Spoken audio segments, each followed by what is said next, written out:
پس کیا زمین پر ایک انقلاب نہیں آیا؟ پس جب کہ زمین میں ایک عجوبہ نما انقلاب پیدا ہو گیا، اس لیے خدائے قادر چاہتا ہے کہ آسمان میں بھی ایک عجوبہ نما انقلاب پیدا ہو جائے، اور یہ دونوں مسیح کے زمانے کی نشانیاں ہیں۔ انہی نشانیوں کی طرف اشارہ ہے جو میری کتاب براہین احمدیہ کے ایک الہام میں، جو آج سے 20 برس پہلے لکھا گیا، پائی جاتی ہیں، اور وہ یہ ہے: ان السماوات والارض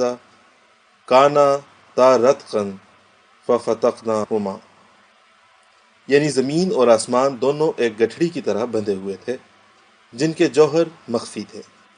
ہم نے مسیح کے زمانے میں وہ دونوں گٹھڑیاں کھول دیں اور دونوں کے جوہر ظاہر کر دیے۔ بالآخر یاد رہے کہ اگرچہ ہم نے اس اشتہار میں مفصل طور پر لکھ دیا ہے کہ یہ موجودہ طریق غیر مذہب کے لوگوں پر حملہ کرنے کا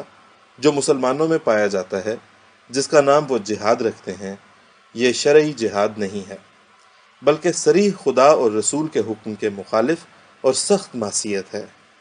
لیکن چونکہ اس طریق پر پابند ہونے کی بعض اسلامی قوموں میں پرانی عادت ہو گئی ہے،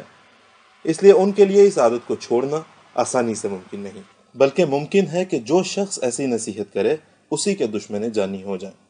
اور غازیانہ جوش سے اس کا قصہ بھی تمام کرنا چاہیں۔ ہاں، ایک طریق میرے دل میں گزرتا ہے،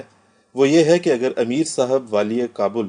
جن کا رعب افغانوں کی قوموں پر اس قدر ہے کہ شاید اس کی نظیر کسی پہلے افغانی امیر میں نہیں ملے گی، نامی علماء کو جمع کر کے اس مسئلہ جہاد کو معرض بحث میں لاویں اور پھر علماء کے ذریعے سے عوام کو ان کی غلطیوں پر متنبع کریں، بلکہ اس ملک کے علماء سے چند رسالے پشتو زبان میں تالیف کرا کر عام طور پر شائع کرائیں، تو یقین ہے کہ اس قسم کی کارروائی کا لوگوں پر بہت اثر پڑے گا، اور وہ جوش جو نادان ملا عوام میں پھیلاتے ہیں رفتہ رفتہ کم ہو جائے گا، اور یقیناً امیر صاحب کی رعایا کی بڑی بدقسمتی ہوگی اگر اس ضروری اصلاح کی طرف امیر صاحب توجہ نہیں کریں گے۔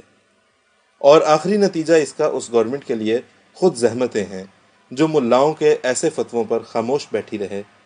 کیونکہ آج کل ان ملاؤں اور مولویوں کی یہ عادت ہے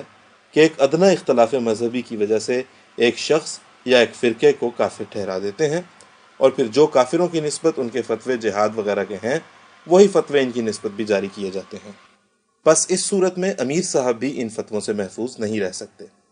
ممکن ہے کہ کسی وقت یہ ملا لوگ کسی جزوی بات پر امیر صاحب پر ناراض ہو کر ان کو بھی دائرہ اسلام سے خارج کر دیں، اور پھر ان کے لیے بھی وہی جہاد کے فتوے لکھے جائیں جو کفار کے لیے وہ لکھا کرتے ہیں۔ پس بلا شبہ وہ لوگ جن کے ہاتھ میں مومن یا کافر بنانا اور پھر اس پر جہاد کا فتویٰ لکھنا ہے، ایک خطرناک قوم ہے۔